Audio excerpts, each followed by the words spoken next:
परमात्मा को पाने तथा उसका वास्तविक लाभ प्राप्त करने के लिए पवित्र बाइबल में प्रमाण है कि प्रभु ने मनुष्य को अपना ही स्वरूप बनाया। 6 दिन में सृष्टि रचकर 7वें दिन विश्राम किया। कुरान शरीफ में प्रमाण है कि हजरत मोहम्मद को खुदा स्वयं कह रहे हैं कि मैंने तुम्हें उस परमात्मा की महिमा बताने के लिए भेजा है। वो परमात्मा कबीर है जिसने 6 दिन में सृष्टि रची तथा 7वें दिन तख्त पर जा विराजा। उसकी खबर किसी बाखबर से पूछकर तो देखो।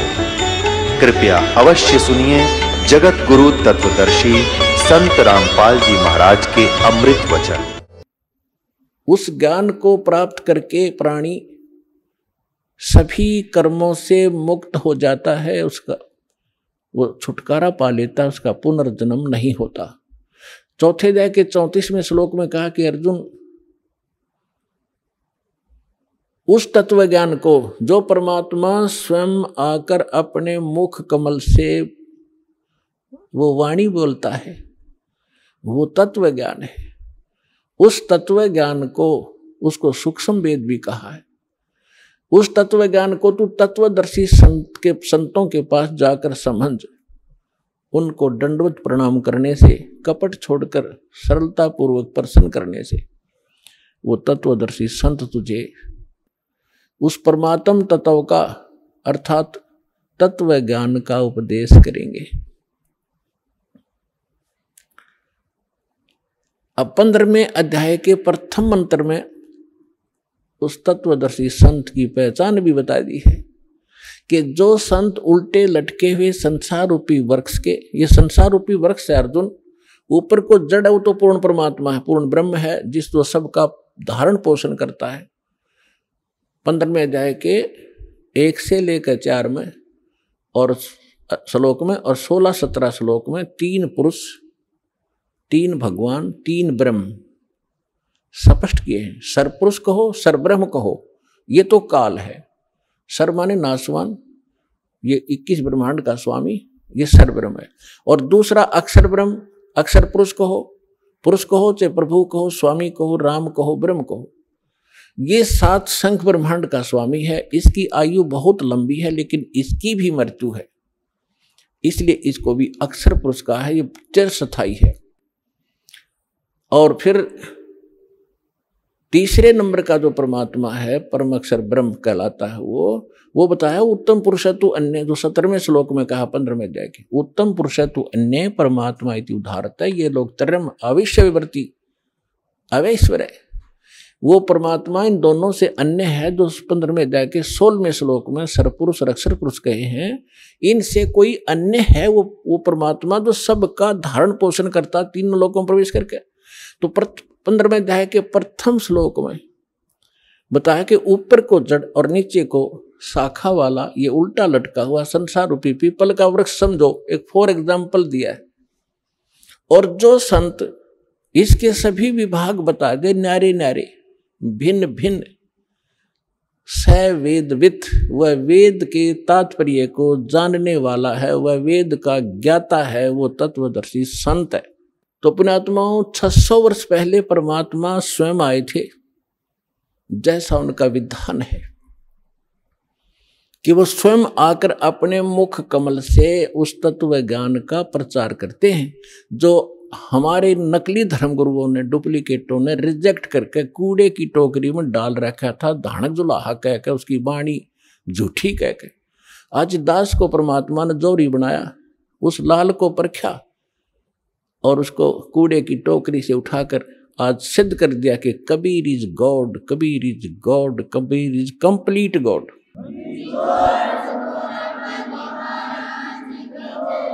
और जिसको पाकर उसके बच्चे आज धनी हो रहे हैं, अध्यात्म मार्ग से वो पूर्ण, अध्यात्म धन से वो परिपूर्ण होते जा रहे हैं, जो उनका सुख का मूल है। और शास्त्र विरुद्ध साधना दुख की मूल होती है, जो आज तक हम सभी करते रहे। अब जो प्रसंग चल रहा है उसी पर आते हैं कि परमात्मा ने 600 वर्ष पहले आकर कहा था, अक्षर पुरुष एक पेड़ है, निरंजन वाकी डारे, तीनों देवा शाखा है, भाई पात रूप संसार। अक्षर पुरुष एक पेड़ है, सरपुरुष वाकी डार, और तीनों देवा उसके आगे शाखा हैं, ये पात रूप संसार। अब आपको बहुत बार उल्टा लटका हुआ संसार रूपी वृक्ष का एक चित्र बनाया है, वो दिखाया है। तो परमात्मा ने मूल को छोड़ दिया, जो जमीन से बाहर दिखाई देता वो सारे पार्ट बता दिए। तना उसको अक्षर पुरुष समझो, उससे तने से एक मोटी डाहर निकले उसको सरपुरुष, और सरपुरुष के आगे फिर वो 3 शाखाएं हों, रजगुण ब्रह्मा सतगुण विष्णु तम गुण शिव जी, ये शाखा समझो, इतना बता दिया। और पात रूप संसार, फिर इस दास को भेजा ये बताने के लिए कि मूल कौन है। ये जड़ वही है जो सबका धारण पोषण करता है, सबका उत्पन्न करने वाला है, सबका संरक्षक है, जो सर्व सुखदायी है, जो परम अक्षर ब्रह्म, जो अविनाशी परमात्मा है, वो वही है। कौन? अब दास ने बताया कि इसमें परमात्मा को पहचानने में दोनों पहलू काम करेंगे। एक तो हमारी थ्योरी, हमारा जो सिलेबस पाठ्यक्रम, और साथ में प्रैक्टिकल। पाठ्यक्रम बता रहा है और फिर वो प्रैक्टिकल, जिन्होंने प्रैक्टिकल किया, उन महापुरुषों ने जिनको भगवान मिले, सचखंड लेकर गए, सतलोक ले गए, फिर वापस छोड़ा, उनमें से 6-7 शुभ नाम दास का याद है। आदरणीय धर्मदास साहिब जी, गांव बांधवगढ़, मध्य प्रदेश, वर्तमान में छत्तीसगढ़ होगा। और आदरणीय मलुकदास साहिब जी, आदरणीय नानक साहिब जी, जो सिख धर्म के प्रवर्तक माने जाते हैं। आदरणीय दादू साहिब जी, आदरणीय गरीबदास साहिब जी, गांव छुरानी, जिला झज्जर, हरियाणा वाले।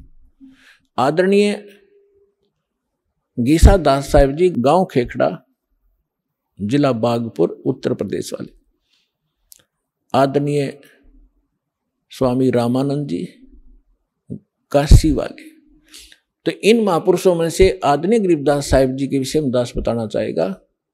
उन्होंने कहा कि हम सुल्तानी नानक तारे दादू को उपदेश दिया, जात जुलाहा भेद न पाया वो काशी माहे कबीर हुआ।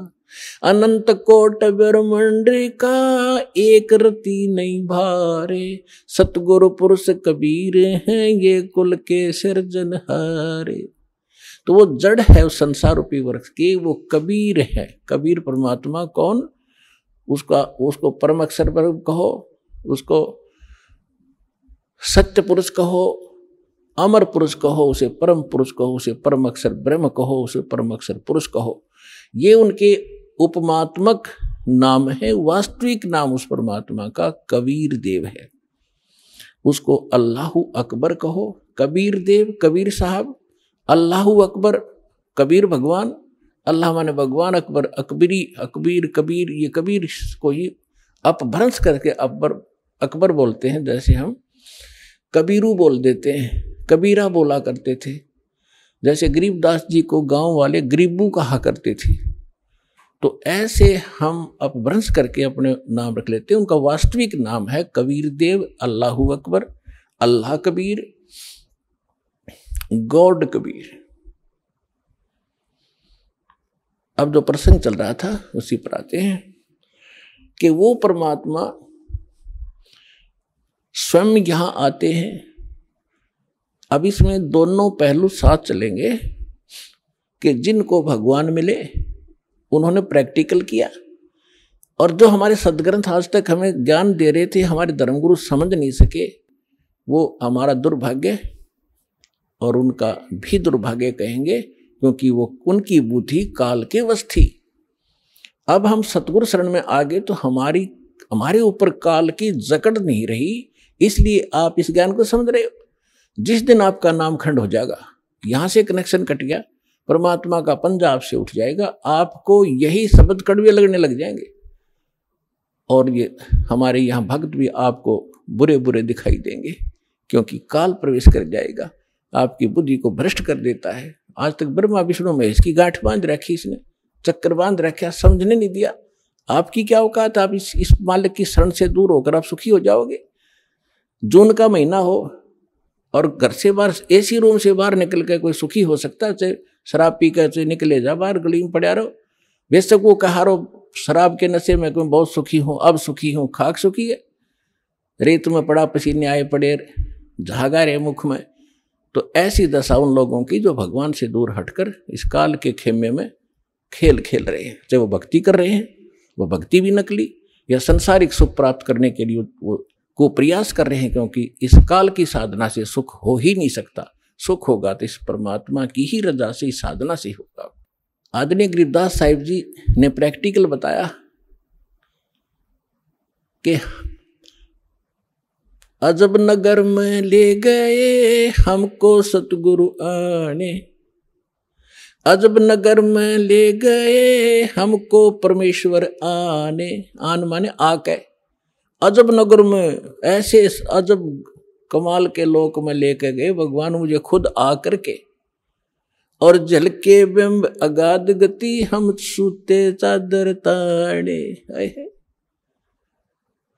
अजब नगर में ले गए हमको सतगुरु आण, यानी वो सतगुरु भी हैं, वो भगवान भी हैं। जो सतगुरु होता है, सच्चा ज्ञान जो देता है भगवान ही देता है, भगवान ही सच्चा ज्ञान दे सकता है।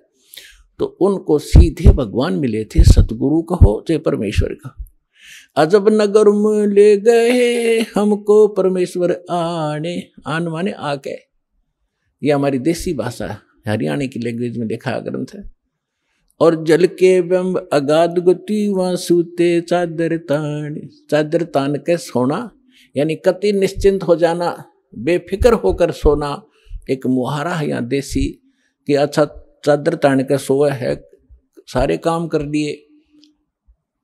तो इस तरह कहते हम तो निश्चिंत हो गए कि साधना हमारी सत भगवान मिल गए, आंखों सतलोक देख लिया, सत साधना करते रहेंगे, गलती हम करें नहीं, हम निश्चिंत हो गए। हमने, हमारे अंदर कोई अब शंका नहीं रही कौन भगवान है और क्या उसको प्राप्त करने का मेथड है, वो सब कंप्लीट प्राप्त हो गया, आंखों देखा।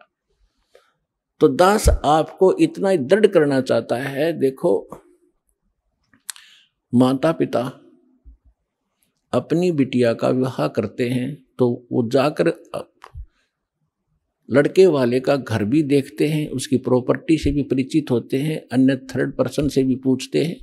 फिर वो आकर घर बताते हैं कि हम जो लड़का देख कर आए हैं उसके ये बिजनेस है, उसके ये व्यापार है, इतनी उसको प्रॉपर्टी है। तो लड़की को कोई डाउट नहीं होता क्योंकि पिता बता रहा है। थर्ड पर्सन कहे तो शायद शंका हो जाए। तो इसी प्रकार उस परम पिता ने आके आपको ज्ञान दिया है कि जहां तुम रहा जाओगे वहां क्या क्या सुख सुविधाएं हैं, तो आपको डाउट नहीं रहना चाहिए। और फिर साथ के साथ अपने गवाह भी तैयार कर रखे। अब लड़की नू कह मैं जाकर देख के आऊंगी तो वह भी एक बात है, देखा पिताजी झूठ नहीं बोल रहे।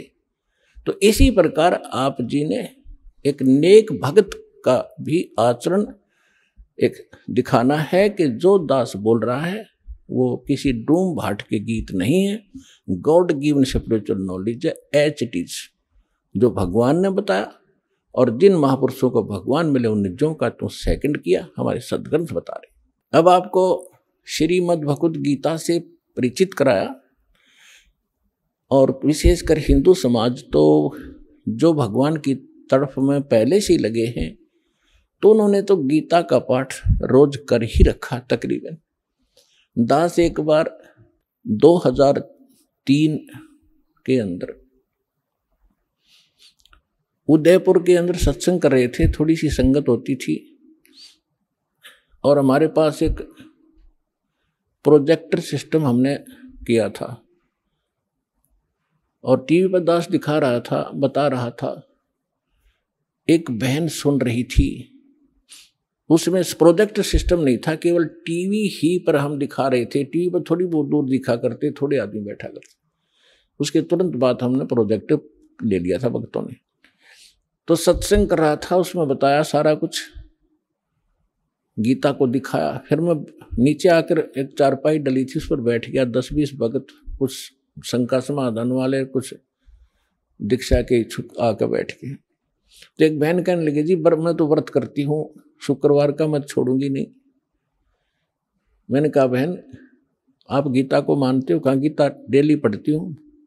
मैंने कहा 6 अध्याय के 16वें श्लोक में गीता जी में लिखा है कि अर्जुन ना तो ये साधना ये योग अधिक खाने वाले की सफल हो सकती और ना बिल्कुल न खाने वाले की, बिल्कुल ना खाना व्रत रखना, और ना ज्यादा जागने वाले की। लोग दिखावा नहीं होगा, मैं 2 बजे उठ लेता हूँ प्रसाद ना करता हूँ और सोता ही नहीं रात ने। नहीं, नाम उठत नाम बैठत नाम सोवत जागवे, नाम खाते नाम पीते नाम सेती लागवे। ठीक है, जो वृद्ध हैं जिनको काम नहीं, किसी टाइम उठो और बैठो करो सेवा साधना, लेकिन सारा दिन मेहनत करने वाला आदमी कैसे उठ लेगा? 2 बजे 10 बजे सोया हुआ या 11 बजे सोने पाओ आजकल। तो कहने का भाव यह है कि ना घना जागने वाले का और ना घना ज्यादा सोने वाला भी मूर्ख है। संध्या पढ़कर सोया उठ 9 बजे, वो क्या भक्ति करेगा?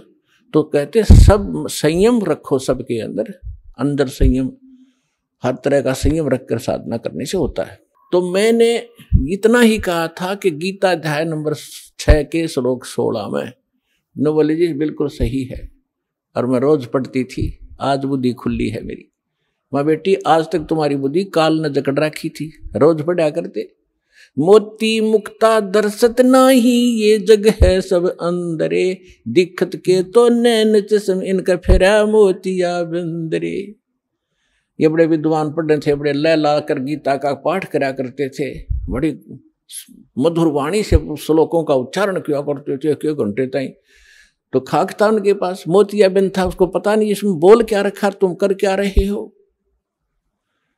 तो आज दास तो बता रहा है कि बुद्धिमान भक्त हैं और इन्होंने गीता और इनको खूब पढ़ा हुआ है, और परमात्मा की शरण में आने से आपकी बुद्धि ओपन हो जाती है, काल का प्रेशर प्रभाव हट जाता है, आप खूब आसानी से सोच लेते हो और समझ सकते हो।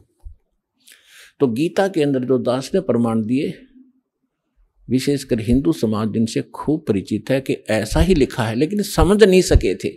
आप विद्यार्थी, अगर विद्यार्थी सिलेबस समझ ले तो फिर टीचर की क्या आवश्यकता है, फिर आप पे पढ़ जाते सारे। तो टीचर इसलिए बनाए जाते हैं कि सब अनुभव करते हैं, सिलेबस को पढ़ते हैं, फिर बच्चों को सुनाते, फिर प्रैक्टिकल करवाते हैं। थ्योरी से प्रैक्टिकल होता है, एज इट इज होगा, बिल्कुल सही होगा। अब आपको सुनाते वेदों से। वैसे वेद 4 वेदों का सारांश श्रीमद् भगवद गीता है, लेकिन इस मन के अंदर ज्यादा ही अड़ंगा भर दिया इन अज्ञानियों ने, तो वेद भी पैरेलल साथ लेने पड़ेंगे हमें। परमात्मा की पहचान क्या है, वो क्या करता है। अब जैसा भी आपने पाठ प्रकाश के समय सुना कि सतलोक से चलकर आए, वो परमात्मा सतलोक से चलकर आए कबीर जी। और गरीबदास जी भी कहते हैं कि अलल पंख अनुराग है सुन मंडल रहे थीर, दास गरीब उधारिया में सतगुर मिले कबीर। और अजब नगर में ले गए हमको सतगुरु आने। धर्मदास जी कहते हैं अमरलोक से सतलोक से चलकर आए काटन यम की जंजीर। मुल्कदास जी भी कहते हैं कि अमरलोक से चलकर आए काटन यम की जंजीर। तो इसी प्रकार सभी महापुरुषों ने जिनको परमात्मा मिले हैं, रामानंद जी ने कहा कि 2 ठौर है एक तू, भया एक से 2। और गरीबदास हम कारणे तुम आए हो मगजो, वहां से चलकर आए हो। मगजो माने जो सफर तय करके आए हो, इतना लंबा हमारे लिए आए हो। अब वेद क्या बताते हैं? ऋग्वेद मंडल नंबर 9 सूक्त 86 के मंत्र 26 और 27 में, ऋग्वेद मंडल नंबर 9 सूक्त 82 मंत्र 1, 2, 3 में, ऋग्वेद मंडल नंबर 9 सूक्त 54 के मंत्र 3 में, ऋग्वेद मंडल नंबर 9 सूक्त 94 के मंत्र 1 में, ऋग्वेद मंडल नंबर 9 सूक्त 95 मंत्र 2 में, ऋग्वेद मंडल नंबर 9 सूक्त 96 यानी 96 के मंत्र 16 से लेकर 20 में, फिर ऋग्वेद मंडल नंबर 9 और सूक्त 1 के मंत्र 8 और 9 में। इन और भी अनेक स्थानों पर बहुत सारे ढेर सारे प्रमाण हैं, लेकिन ये हमें पर्याप्त हैं इतने मंत्र परमात्मा को पहचानने के लिए। इनमें यही प्रमाण दिया है कि वो परमात्मा मनुष्य सदृश्य है और ऊपर धूलोक के तीसरे पृष्ठ पर यानी ऊपर 3 लोक हैं, 4 लोक हैं, एक सत्यलोक, फिर अलखलोक, उससे ऊपर अगमलोक, फिर अकह, उसको अनामी लोक भी कहते हैं। तो प्रत्येक लोक को 3 विभागों में बांटा हुआ है। जैसे अपनी दिल्ली राजधानी है, एक तो बाह्य क्षेत्र है जो ग्रामीण क्षेत्र होता है,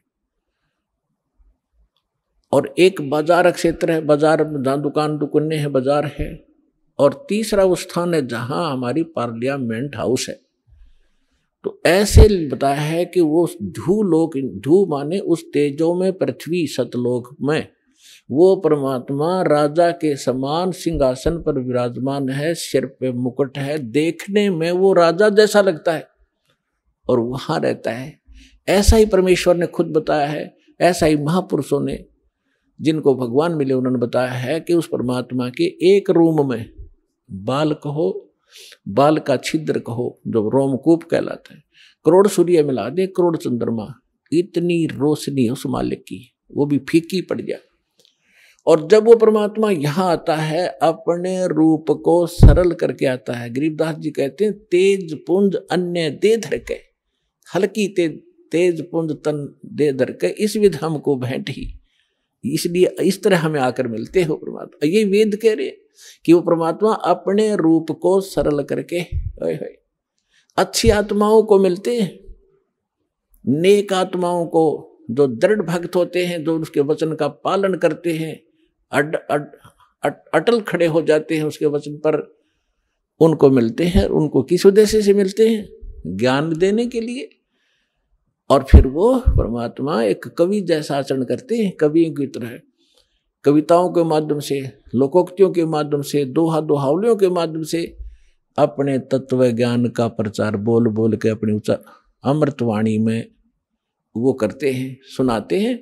उसको लिपिबद्ध कर लिया जाता है, वो सच्चिदानंद घन ब्रह्म की वाणी कहलाती है। अब ये तो वेदों ने बताया, उसमें स्पष्ट बताया कि वो परमात्मा कबीर देव है, उसका नाम कबीर साहब है। कबीर देव मन परमेश्वर, भगवान, अल्लाह, खुदा, गॉड, साहब। अब यही परमात्मा उन अच्छी आत्माओं को मिलते हैं। एक समय एक धर्मदास नाम के बहुत बड़े धनी व्यक्ति हिंदू धर्म में जन्मे थे और बहुत ही परमात्मा की तरफ थी उनके अंदर। पुण्यात्मा पिछले संस्कार का जो प्राणी होता है वही भगवान के लिए तरफ रहे होते हैं। वो पिछले बहुत अच्छे संस्कारी होते हैं, पिछले पुण्य उनके अंदर प्रेरणा करते रहते हैं, उनको टिकने नहीं देते हैं कि कोई भगवान ढूंढे कहीं, चाहे वो भले ही कोई ना कोई साधना की उसने सहारा ले ही रखा होता है, वो टिक ही नहीं सकता। चाहे वो हनुमान पूजा, चाहे गणेश जी की पूजा करे, और चाहे वो कितना मंदिर मस्जिद गुरुद्वारों में जाता हो, या कोई गीता वेद का कोई पाठ श्लोक करता हो, वो टिक नहीं सकता। चाहे कोई व्रत रख रहा है या चाहे कोई तपस्या कर रहा है, वो डले ढोता ही रहता है, उसके बस की बात नहीं। तो इसी प्रकार जैसा जिस वर्ण में जन्म हुआ, उन परंपरागत साधनाओं की करते करते भी उसके अतिरिक्त यदि कोई और मार्गदर्शन करने वाला मिल जाता है तो वो भी स्वीकार करता है और उसको प्रारंभ कर देता। धर्मदास जी गांव बांधवगढ़ मध्य प्रदेश के रहने वाले थे और इतने रिच मैन थे वो, इतने धनी व्यक्ति थे। कहते हैं जब कभी उस अक्षेत्र के राजा के ऊपर प्राकृतिक आपदाएं आ जाती थी, जैसे फ्लड आ जाना या सूखा गिर जाना, महामारी के कारण लोगों की अस्थि हो जाना, तो वो धर्मदास जी के पिता और दादा से वित्तीय सहायता प्राप्त किया करते थे राजा लोग। ये बताना दास का इसलिए अनिवार्य है कि इतना धनी होते हुए और जो व्यक्ति भगवान की तरफ में है तो धन्य है उसके माता पिता दिन से जन्म हुआ। आज अब वर्तमान में हम क्या देख रहे हैं, छोटी सी कोई पोस्ट मिल गई और कहीं कोई सरकारी उपाधि उसको प्राप्त पद मिल गया, खुद साहब बन बैठा। अकल मारी गई इस जीव की, काल ने इसकी रोल मार रखी है, और कल को मृत्यु होकर परसों गधा बन जाएगा। वो साहब के ऊपर फिर कौवे खा रहे होंगे, इसकी चोंच कमर को खोद रहे होंगे। तो हमने अपनी औकात को, अपने अस्तित्व को पहचानना पड़ेगा, या काल हमारा एक हवा भर देता है, गुब्बारे में हवा भर दी, छोड़ दिया, घूमेगा धक्के खाता, जब वो फटेगा तो उसका अस्तित्व पता नहीं कहाँ गिरेगा, जा कितने गंदे नाले में पड़ेगा या कितने समुद्र में पड़ेगा। तो इसलिए हमने इस हवा को नहीं भरना है, अपना ठीक ठिकाना, जो मालिक का आदेश उसके अनुसार हमने चलना होगा, तभी हम सफल होंगे। तो धर्मदास जी को इतनी तरफ थी, उन्होंने ये भी सुना हुआ होता है कि गुरु बिन मोक्ष नहीं होता, इसलिए उन्होंने एक रूपदास नाम के वैष्णव परंपरा के संत को गुरु धारण भी कर रखा था। अब गुरु जी की फिर गुरु बना है तो आज्ञा का पालन भी शिरोधार्य होता है, वो संत भक्त किया ही करते हैं। अब उसी गुरुदेव जी के द्वारा बताए गए निर्देशानुसार वो प्रतिदिन श्रीमद् भगवद गीता का पाठ भी किया करते थे, एकादशी का व्रत भी किया करते थे, जन्माष्टमी का व्रत भी करते थे, और श्री कृष्ण हरे राम राम राम हरे हरे, कृष्ण राधे राधे राधे कृष्ण कृष्ण, ओम नमः भगवते वासुदेवाय, ओम नमः शिवाय, इस तरह के जो भी मंत्र वो जानते हैं हमारे जो हिंदू धर्म के ये डुप्लीकेट गुरु, तो वो सारी बता रखी थी साधनाएं, वो कर रहा था। और उसके साथ साथ भगवान श्री कृष्ण यानी विष्णु जी की मूर्ति, जिसको शालग्राम कहते हैं, उसकी भी पूजा अर्चना प्रतिदिन करना, जिसको कर्मकांड कहा जाता, कर्मकांड का एक हिस्सा है, वो भी किया करते थे। और गीता जी का नित्य पाठ भी करते थे।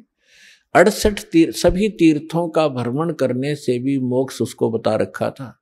अब बच्चा क्या होता है, अध्यापक ने जो सिलेबस बता दिया वो तो फाइनल समझता है,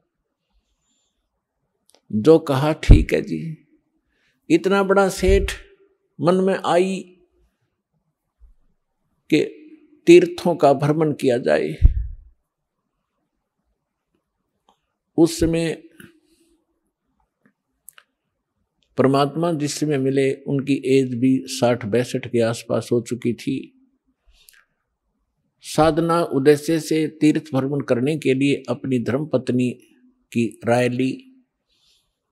उनकी धर्मपत्नी का नाम आमिना था।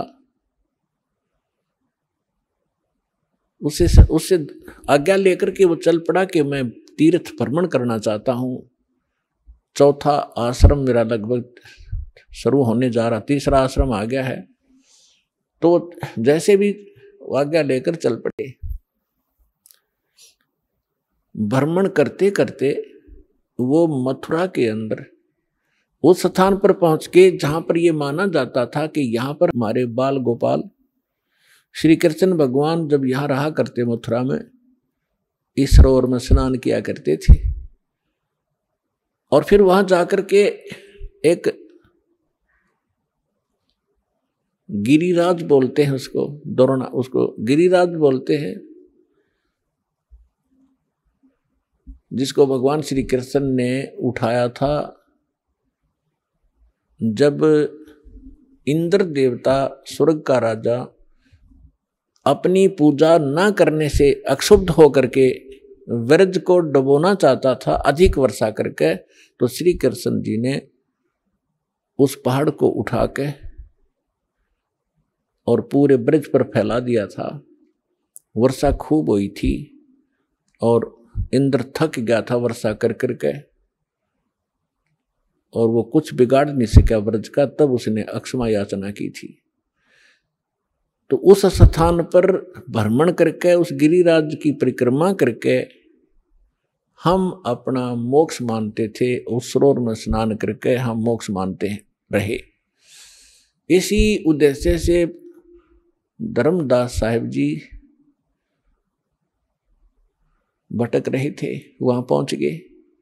सुबह सुबह उठे, उस सरोवर में स्नान किया जिसमें जल अधिक था नहीं, क्योंकि हम उसमें नहाना इसलिए उचित समझते रहे कि इससे मोक्ष होगा, चाहे गारा भी क्यों ना हो, उसमें कीचड़ भी क्यों ना हो, हमें तो भगवान चाहिए। लेकिन परमात्मा कहते हैं कबीर इस संसार ने समझाऊं कै बार, और ये पूछ पकड़ कर भेड़ की और उतरा चाहे पार। गरीबदास जी कहते हैं कि भेड़ पूछ को पंडित पकड़े, ये भादो नदी विहंगा, गरीबदास व भवजल डूबे, जिन नहीं साध सत्संगा।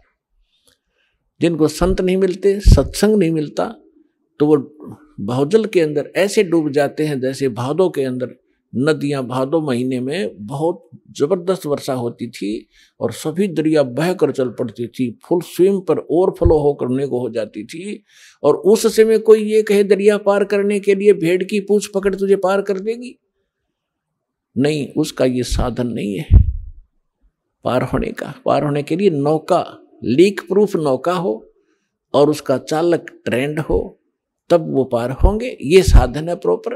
और जो साधनाएं आप कर रहे हो, परमात्मा बताया करते थे कि ये तो भेड़ की पूंछ पकड़ा रखी तुम्हारे कोई नकली गुरुओं ने, तुम्हें डबोएंगी, तुम भौजल में डूब जाओगे, ऐसे चक्रव्यूह में फंस जाओगे, 84 लाख योनियां भोगोगे, तुम्हें समझ में नहीं आएगी।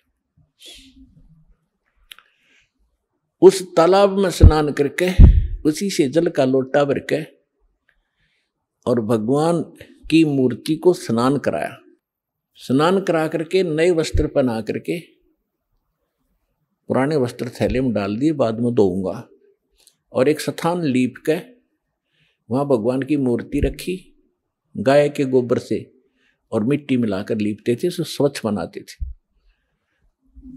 और उस पर सुंदर स्वच्छ कपड़ा बिछाकर उस पर बैठ के पहले भगवान की वो कर्मकांड किया, उनके कपड़े बदलवाए, स्नान कराया, मुकुट माला रख के कंठी माला पर आकर बैठ गए। फिर लगे गीता का पाठ करने। और उसी समय परमात्मा बनारस में आए हुए थे। वैसे तो वो एक सेकंड के अंदर, सेकंड के भी कुछ फ्रिक्शन में जहां चाहे पहुंच जाए अपने पूरे ब्रह्मांडों में, एक सेकंड फ्रिक्शन ऑफ सेकंड, और असंख्य रूप बना ले, वो समर्थ है। तो परमात्मा वहां एक जिंदा महात्मा के रूप बनाकर वहां पहुंच गए।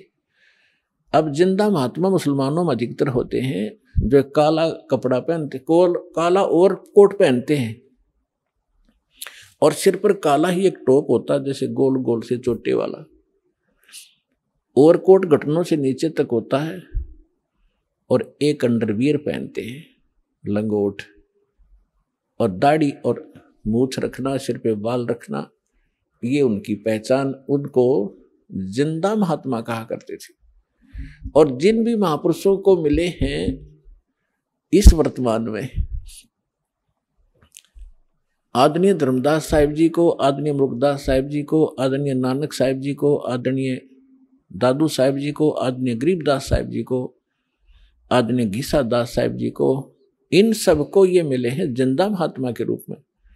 आदरणीय रामानंद जी को मिले हैं, वो उस समय जो प्रगट थे, 5 वर्ष की आयु का शरीर दिखा रहे थे, उस में मिले। तो इनको सभी को जिंदा महात्मा के रूप में मिले हैं।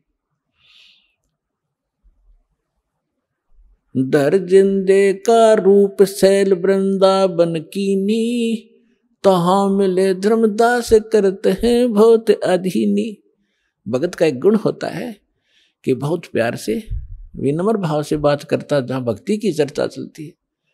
तो परमेश्वर जाके थोड़ी दूरी पर बैठ के जिंदा महात्मा का रूप बनाकर 50 फुट की दूरी पर, क्योंकि वो हिंदू थे और परमात्मा की वेशभूषा उस समय उस धर्मदास की दृष्टि से एक मुसलमान की थी, इसलिए उनकी क्रियाओं को दूर से देख रहे थे।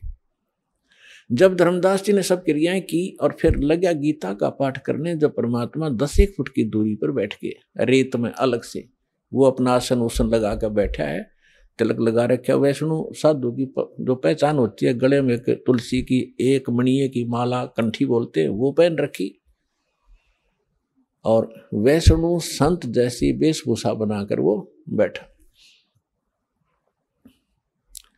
तो परमात्मा ने काफी सब कुछ सुना। धर्मदास जी ने सोचा कि एक मुसलमान भक्त, एक साधु, साधु भी भक्त ही होते हैं क्योंकि वो भगवान के लिए भटक रहे होते हैं। जितने भी आज संत बने हैं ये पहले भगत थे, और फिर नटपट का ज्ञान सुन लिया इधर उधर से, फिर इन थोड़े से मैच्योर हो गए, इन थोड़ी बहुत बोलने की शैली सुधार ली, और ये संत बन गए, बाकी श्रोता हो गए। सारा का खिचड़ी ज्ञान है ही आपके स्पष्ट है, समक्ष है। तो परमात्मा सुनते रहे। धर्मदास जी ने सोचा बड़ी ध्यान से सुन रहा भाई, आज तो ये हो सकता है इसका ज्ञान समझ में आ जाए, इसका कल्याण हो जाए। अब जैसे गीता अध्याय नंबर 4 के श्लोक नंबर 25 से लेकर 30 तक यही फैसला दिया है गीता ज्ञानदाता ने कि जो भी जैसी साधना करा अपनी आत्मा अपनी उस साधना को पापनाशक जानता है। पापनाशक मीन मोक्षदायक। पापनाश होंगे तो भी मोक्ष होगा। आगे यदि उसको पता हो यह ठीक नहीं है तुरंत त्याग दे, कोई भी ना करे उस कार्य को। तो धर्मदास जी ये सोच बैठे थे कि हमारा जो धर्म है, हमारा जो धर्म है धार्मिक क्रियाएं, ये सर्वश्रेष्ठ हैं, मुसलमानों से श्रेष्ठ हैं। इस दृष्टिकोण से उसने देखी रुचि। तो उस दिन गीता अध्याय नंबर ऊपर डेली जो गीता का पाठ करता था, उस दिन 7वें अध्याय का उसका नंबर था, उसमें से पढ़े, उसका हिंदी अनुवाद भी पढ़ा, फिर 8वां अध्याय भी पढ़ा, फिर 15वां भी पढ़ा, और भी कई चुने चुने से शब्द उसने वो श्लोक सुनाए और उसका व्याख्यान करके सुनाया। प्रतिदिन 1 घंटा साधना करता था, उस दिन 3 घंटे लगा दिए। और परमात्मा ऐसे करे जैसे बड़ा रुचि ले रही है। जब उन्होंने सब क्रिया कर ली तो परमेश्वर ने कहा कि हे महात्मा जी, देखो पुण्यात्मा, इस काल जालिम ने हमारे साथ कैसे जुल्म कर दिया। हमारे पिता ने हमारे निकटाने के लिए अब कैसे छल छिद्र करने पड़ते हैं, कैसे बहुरूपीय का काम करना पड़ता है। उस 2 कौड़ी के जीव धर्मदास को तो कहते हैं हे महाराज जी, और स्वयं कहते हैं अपने आप को कबीर दास, मैं दास हूँ, मैं भटका हुआ हूँ और मैं सब महापुरुषों के पास जा चुका हूँ, परमात्मा के लिए घर से निकला हूँ और मुझे कोई सही मार्ग मिल नहीं रहा।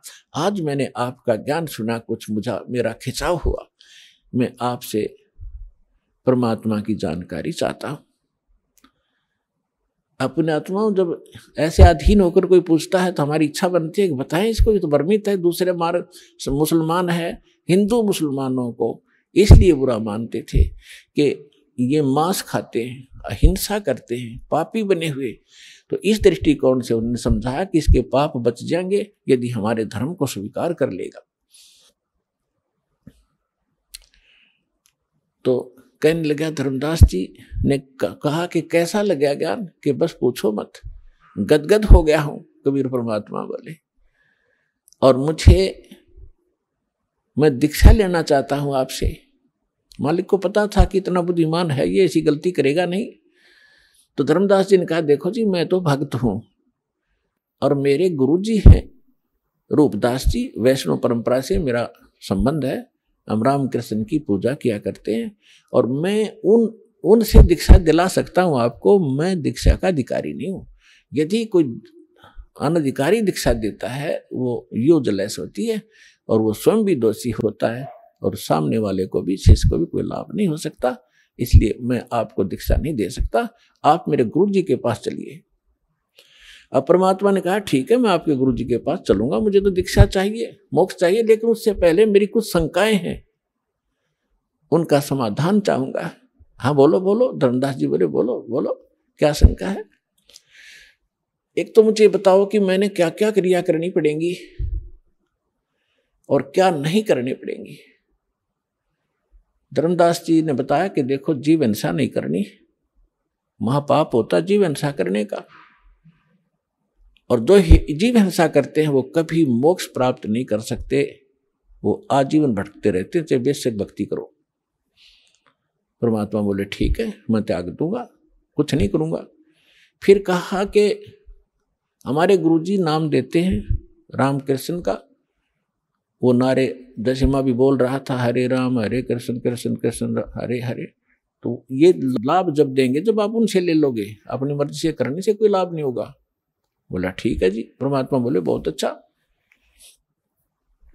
और 68 तीर्थ करने होते हैं, मैं 68 तीर्थ कर करके आया हूं, और ये मैं आज मथुरा में और आगे जाऊंगा, अभी कर रहा हूं, उसी भ्रमण पर निकला हूं। एकादशी का व्रत करता हूं मैं, गुरुजी ने बता रखी है, और रामकृष्ण का जाप जपा करते हैं। तो परमात्मा ने बोला, पूछा कि ये श्रीमद् भगवत गीता जो आप पढ़ रहे थे कौन सा ग्रंथ है? कि ये श्रीमद् भगवत गीता है। ये किसने ये ज्ञान किसने लिखा है? कि भगवान ने खुद बोला है। श्री कृष्ण को भगवान मान रहे थे। बहुत अच्छा बहुत अच्छा, ठीक है। तो भगवान ने, अभी आप पढ़ रहे थे कौन से अध्याय तो मैं बता नहीं पाऊंगा आपको, लेकिन अभी आप कह रहे थे कि उसमें लिखा, अब दास आपको बताएगा जब आप समझोगे। भगवान की उनकी वार्ता एक गोलमोल थी, लेकिन अब प्रमाणित करना पड़ेगा उन्होंने कौन से शब्द बोले थे। गीता अध्याय नंबर 8 के श्लोक नंबर 13 में श्रीमद् भगवत गीता जो आप पढ़ रहे थे उसमें लिखा है, वो आप पढ़ रहे थे कि ओम इति एकाक्षरम ब्रह्म विहारण माम अनुसमरण ये परियाति तजन देहम सयाति परमाम गति।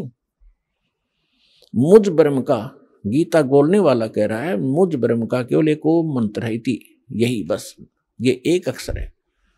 और जिसको इसका अंतिम सांस तक स्मरण करता है, बस जो शरीर त्याग कर जाता है वो परम गति को प्राप्त होता है। अच्छा, एक बात और पूछूंगा मैं आपसे कि मैं साधना करूंगा, राम और कृष्ण की जो जाप बताएंगे गुरुजी वही करनी पड़ेगी, लेकिन क्या ये इस गीता में लिखे हैं? कि बोला नहीं, ये गीता में नहीं लिखे हैं। तो परमात्मा ने कहा कि एक किसान का विवाह हुआ और काफी एज्ड हो गया, उसका कोई संतान नहीं हुई। जब वो लगभग 60-70 वर्ष का हो गया तब उसको पुत्र प्राप्त हुआ, 60 वर्ष की आयु में। अब उसने सोचा, किसान ने, कि मैं कभी भी मृत्यु को प्राप्त हो सकता हूं और मेरे पुत्र को अनुभव है नहीं कृषि का, अभी ये बालक है, इसलिए मैं अपना अनुभव लिख देता हूं। उसने एक पैड पे, एक डायरी में, बही होती थी पहले, बही बोलते थे, उसमें सारा अनुभव लिख दिया।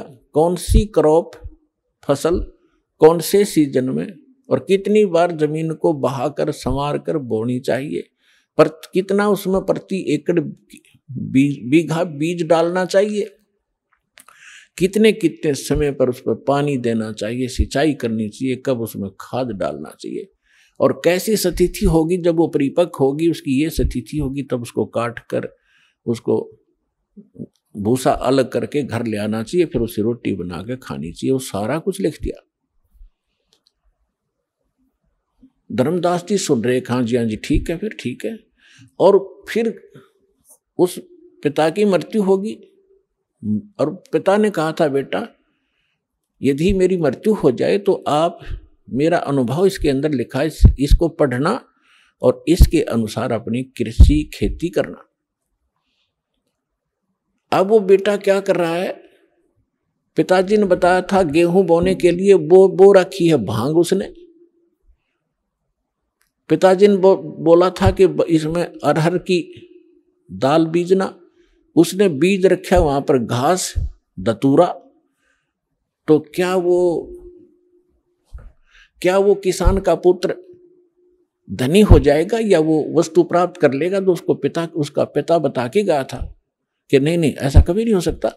धर्मदास जी उत्तर दे रहे, क्या तो मूर्ख है, वो तो वही करना चाहिए जो पिताजी ने उसमें अनुभव लिखा है।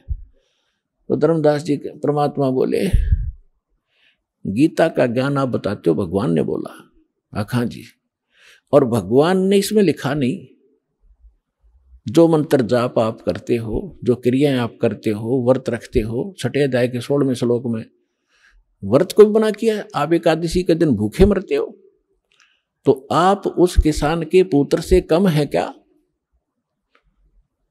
शतब्द हो गया धर्मदास, क्योंकि पुण्यात्मा पहली बार चाहे कितनी सच्ची बात समझा दे पर अंदर स्वीकार्य नहीं होती, उसका रिएक्शन होता है।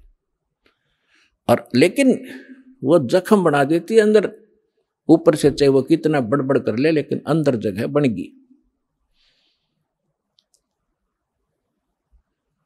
तो धर्मदास जी थोड़े से नाराज हुए। परमात्मा बोले देखो जी, नाराज ना हो, मैं तो एक शंका का समाधान चाह रहा हूं, आप मेरी शंका का समाधान नहीं करोगे तो कैसी बात बनेगी?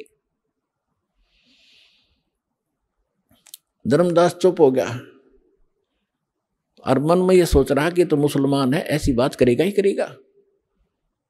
चुप हो गया, मुंह फेर लिया। थोड़ी देर फिर परमात्मा ने कहा कि देखो, मेरी बात का प्रश्न का उत्तर तो दो, तभी तो मैं मानूंगा, मेरी गलती हो तो क्षमा करो। परमात्मा ने कहा कि जिस सरोवर में आपने स्नान किया है और इसको मोक्ष मांगते हो, ये आपका तीर्थ स्थल है, इसके अंदर कितने जीव जंतु हैं? आपने स्नान किया, रगड़ रगड़ कर मार डाले करोड़ों, और देखिए लोटा भर के लाया था पानी का, जिससे आपने ये स्थान लीपा है, इसमें कितने जीव जंतु देखो, तेरे इस लोटे में देख ले। और तूने जो भगवान की मूर्ति के स्नान करने के लिए छान कर लाया था, तू जब छाना था उसमें कितने जीव थे तेरे छालने में, वो सारे मर गए। और आप कहते हो जीव हिंसा नहीं करते। तो इतना कहकर परमात्मा अंतर ध्यान हो गए, उसकी रुचि अरुचि देखकर। अब धर्मदास जी को परमात्मा की जो ज्ञान था हृदय में छेद कर गया और पकड़ लिया दिल उसने। हाँ भाई, गीता में है नहीं राम डरे ढोरे, हरे कृष्ण राधे श्याम सीताराम राम साध राधे श्याम मिला दे, तो खा खाइए भक्त इसका साधना। 16वें अध्याय के 23वें श्लोक में 24वें श्लोक में गीता में परमात्मा ने बताया उसी दौरान। अभी आप पढ़ रहे थे, आप कह रहे थे कि जो शास्त्र विधि को त्याग कर मनमाना आचरण करते हैं उनको ना सुख होता है, ना कोई सिद्धि प्राप्त होती है, ना उनकी गति होती है। उसके लिए शास्त्र ही प्रमाण है, उसके कर्तव्य और अकर्तव्य की व्यवस्था में, उसके अतिरिक्त किसी की मत मानो। तो है तुम्हारे शास्त्र में कहीं पर ये नाम? धर्मदास जी स्तब्ध हो गए, सिर घूम गया। और फिर भगवान सामने से अंतर ध्यान हो गए तो वो और ज्यादा चिंतित हो गए कि इतना विद्वान पुरुष, भगवान तो नहीं माना उसने, लेकिन ये जरूर मान लिया कोई महापुरुष सिद्धि वाली थे और कितना बढ़िया ज्ञान बताया, और मैं महामूर्ख, आगे ज्ञान सुना नहीं, मेरी मंद बुद्धि, दुर्भाग्य मेरा। और ये कैसा गंदा ज्ञान मेरे अंदर समा चुका है, मैंने सत्य ज्ञान को स्वीकार नहीं किया। ऐसी बहुत गलानी बनी, लेकिन अब बने क्या? रोने के सिवा कुछ शेष नहीं था। सारी रात करवट ले ले रात बिताई और रह कर पर अर्ज की, हे भगवान उस महात्मा को फिर मिला दे। हे परमात्मा, कौन था वो? भगवान था ही क्या? एक बार मुझे फिर से मिले, मैं सारी बात सुनूंगा। सारी रात बैठकर रो रो कर काटी। सुबह उठा वक्त से उसने सोचा तू रोटी बना ले और फिर खोज करूंगा उस संत का कि तो बैठा पाएगा तो यहाँ तीर्थों पर। सुबह उठा, एक मोटी लकड़ी जंगल से तोड़कर श्याम ने ला रखी थी, ला के रखी हुई थी। वह मोटी लकड़ी चूल्हे में लगाई, उसके साथ सहयोगी लकड़ी जला करके अग्नि जला दी लगा करके। वो मोटी लकड़ी कुछ गिल्ली सी थी, ज्यादा गिल्ली नहीं थी पर थोड़ी थोड़ी ठीक सी थी।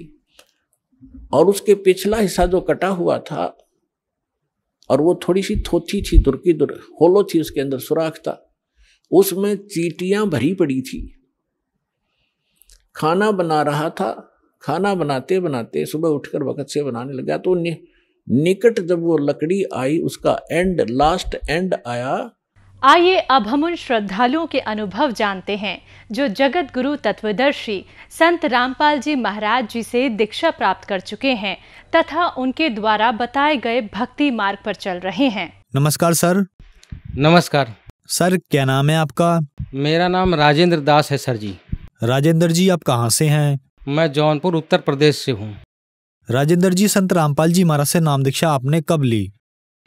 2 अक्टूबर 2018 को मैंने लिया नाम दीक्षा। राजेंद्र जी संत रामपाल जी महाराज से नाम दीक्षा लेने से पहले आप क्या भक्ति साधनाएं किया करते थे? सर भक्ति साधना कोई ज़्यादा नहीं करता था विशेष। मैं जो है परमात्मा की तलाश में रहता था, आध्यात्मिक पुस्तकें पढ़ता था, लोगों से ज्ञान चर्चा किया करता था। तो इसी ज्ञान चर्चा में मैं जो है कुछ किताबें बाज़ार से ले कर के आया, उसमें जो है त्राटक की विधि लिखी हुई थी, वो त्राटक मैंने किया। वो त्राटक करने के बाद उसके साइड इफ़ेक्ट हुए। साइड इफ़ेक्ट में मुझे तरह तरह की समस्याएं परेशानियां आई, दिमाग डिस्टर्ब रहने लगा, दिमाग सही नहीं रहता था। उसके बाद फिर जो है एक हमारे मित्र ही मिल गए, वो मदन पंथ से जुड़े हुए थे। तो उन्होंने कहा चलो ठीक है वहाँ चलते हैं, आपको दिखाते हैं, तो वहाँ देख लो, ठीक लगे तो मैं वहाँ पर नाम वहाँ का लिया। मदन पंथ से जुड़े रहे, लगभग 2.5-3 साल तक मैं जुड़ा रहा। इन 2.5-3 सालों में काफ़ी मैंने जो है उनके बताए विधि से करता रहा। उसमें जो है ऐसे सिद्धांत थे उनके कि जो हमको कबीर साहब के सिद्धांत से मेल नहीं खाता था, क्योंकि वो कहते थे तो कबीर साहब का ही ज्ञान है सब, लेकिन वो परमात्मा को साकार निराकार से परे बताया करते थे। यानी परमात्मा ना तो साकार है ना निराकार है। वे यहीं पर ऊपर सर पर 10वां द्वार बताते थे, यहाँ पर ध्यान करो, फिर यहाँ से आप बाहर हो जाओगे, परमात्मा को प्राप्त कर जाओगे। तो ये चीज़ें मैं करता भी था, क्योंकि मुझे ज्ञान तो था नहीं। तो वहाँ पर मैंने जब पूरा अनुभव हो गया कि भाई यहाँ कुछ नहीं मिलेगा मुझे, तो फिर मैं छोड़ दिया उसको। तो एक दिन हमारे दूसरे मित्र थे जो जय गुरुदेव पंथ से जुड़े हुए थे, तो वो मित्र जो है मुझे कहे कि जय गुरुदेव पंथ वहाँ चलो और आपको जो है वहाँ से नाम दिलवा देता हूँ। तो फिर वहाँ गया, वहाँ मैंने नाम ले लिया। जो 5 नाम था, निरंजन, ओंग, रारंग, सोहंग, सतनाम, ये 5 नाम वहाँ से मैंने लेकर के जपा। और वो मथुरा के तुलसीदास जी जो जय गुरुदेव के नाम से प्रसिद्ध थे, वहाँ से मैंने नाम लिया था। तो उसके बाद फिर जो है वो नाम जप रहा था, मैंने वही उन्हीं को सुप्रीम मान रहा था। मैंने उनको सबसे ऊपर गुरु समझ रखा था। तो भक्ति चल रही थी ऐसे ही, मैंने वो 12 साल तक भक्ति किया। राजेंद्र जी आपने बताया कि आप मदनपंथी पंथ में जुड़े हुए थे और उसके बाद आप जय गुरुदेव पंथ में जुड़े, तो फिर संत रामपाल जी महाराज की शरण में आने का क्या कारण बना? कारण ये बना कि इन पंथों से जुड़ने के बाद जो इनका ज्ञान था, जो भक्ति थी, उससे मैं संतुष्ट नहीं था।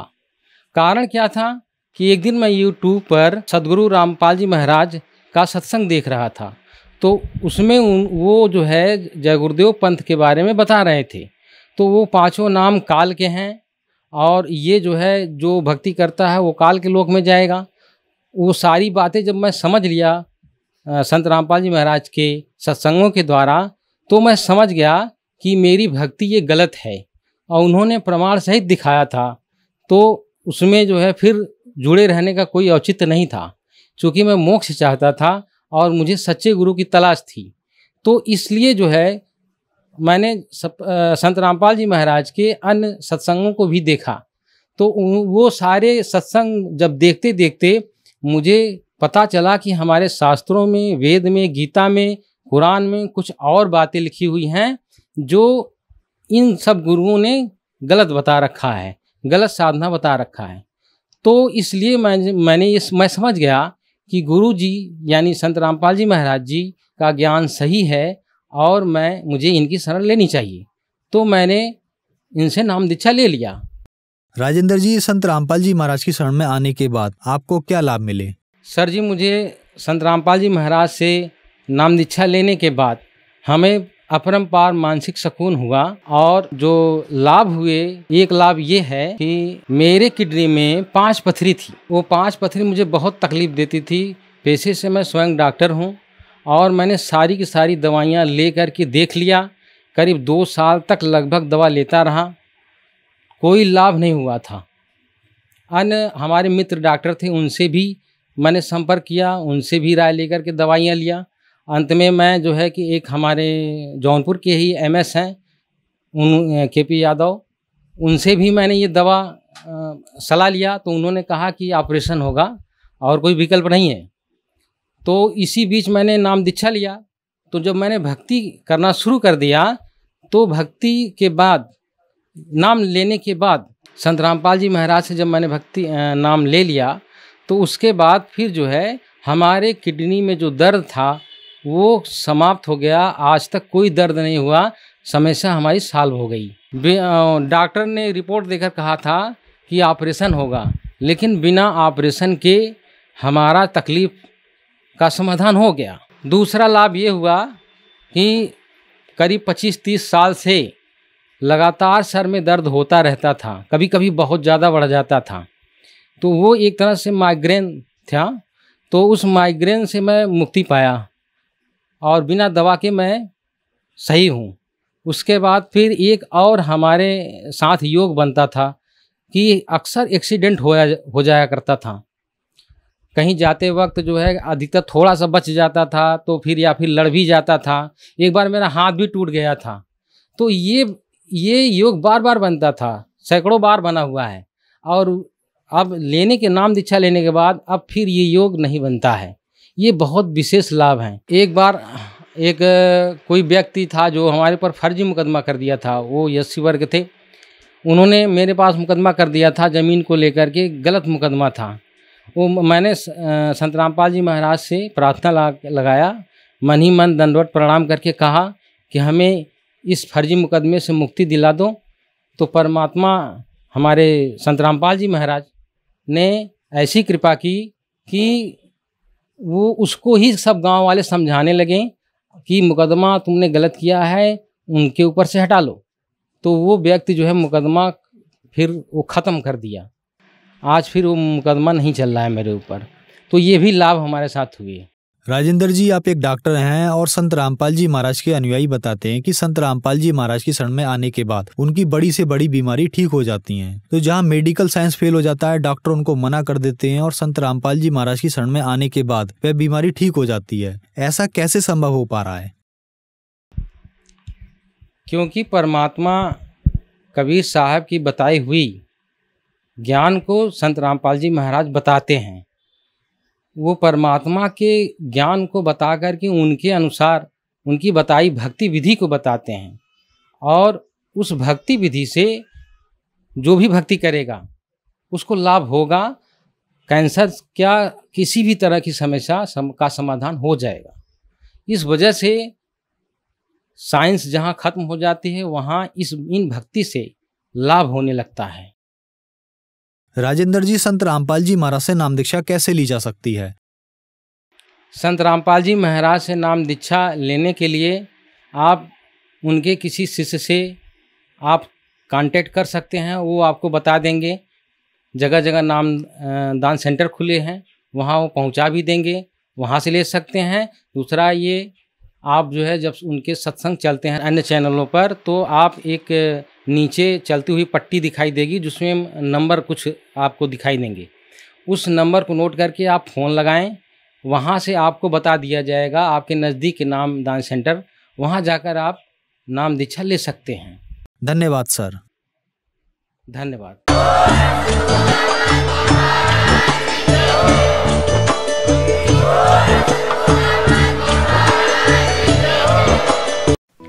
आप सुन रहे थे जगत गुरु तत्वदर्शी संत रामपाल जी महाराज के मंगल प्रवचन। अधिक जानकारी के लिए संपर्क करें।